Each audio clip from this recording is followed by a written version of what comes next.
कहता ये मेरी धर्म माता है। जब माता के आगे धर्म नहीं लगा, पिता के आगे धर्म नहीं लगा, ये धर्म भाई है, कोई भाई के आगे धर्म नहीं लगाता, तो फिर पत्नी के आगे क्यों लगता है धर्म पत्नी? और अच्छा भी लग रहा है, ये मेरी धर्म पत्नी है।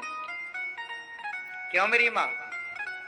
क्या माँ के आगे धर्म माता लगा? ये मेरी धर्म माता है। क्यों? क्यों?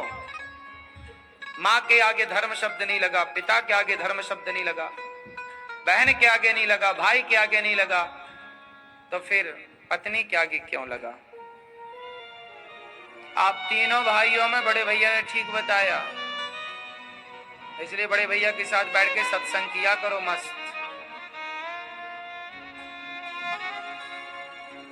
इन्होंने बताया कि हमने पत्नी को धर्म पूर्वक स्वीकार किया है, विवाह हुआ, हम भागे नहीं लेकर के, हम चोरी छुपके नहीं भागे, हमने समाज के आगे वेद मंत्रों के साथ, वेदों के उच्चारण के साथ धर्म पूर्वक हमने सारे विधि विधान से एक लड़की को पत्नी के रूप में स्वीकार किया है, धर्म के साथ। जब हमारा विवाह हो रहा था उस समय कौन था? अग्नि साक्षी थी, वेद साक्षी है, ब्राह्मण साक्षी है और सारा समाज साक्षी है, क्योंकि हमने सारे समाज के सामने वरमाला पहनकर और पहनाकर विवाह किया। तो जो विवाह करते हैं तरीके से धर्म के साथ, वो कह सकते हैं कि ये मेरी धर्म पत्नी है, और जो भाग कर करते हैं वो कभी नहीं कह सकते कि ये मेरी धर्म पत्नी है, क्योंकि तुमने धर्म से विवाह किया ही नहीं। वो धर्म पत्नी कहने के अधिकारी नहीं है जो भाग कर शादियां करते हैं, कोर्ट में शादियां करते हैं, मंदिरों में जाके चुपचाप शादी कर लेते हैं।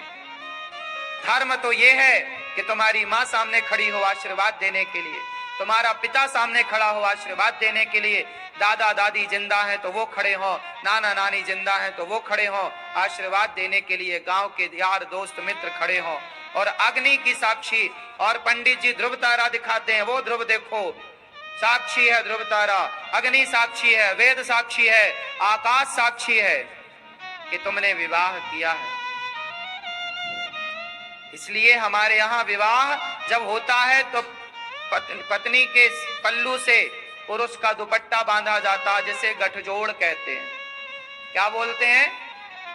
बोलो, आप क्या गठजोड़ ही बोलते हैं? गठबंधन बोलते हैं।